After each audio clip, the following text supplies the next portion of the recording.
সে বিশ্বকাপে আমরা ব্রাজিল দলকে স্বাগত জানানোর জন্যই মূলত আজকের এই আয়োজন।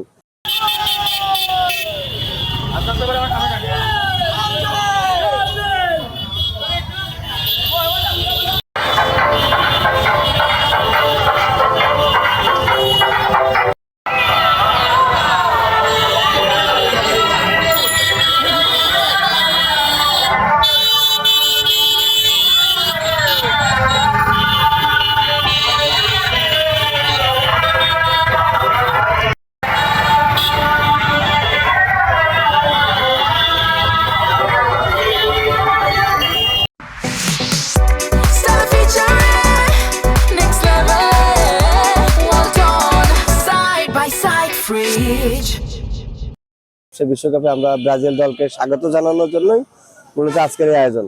ব্রাজিলের একজন ত্যাগী সাপোর্টার, সমর্থক।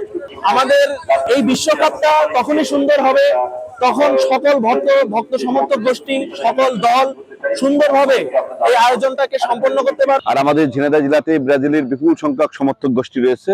এই সমর্থক গোষ্ঠী আসলে একত্রিত করা দরকার বলে আমরা মনে করেছি। সেই কারণে আমরা গত 2 দিন ধরে প্রচার চালিয়েছি, মাইকিং চালিয়েছি।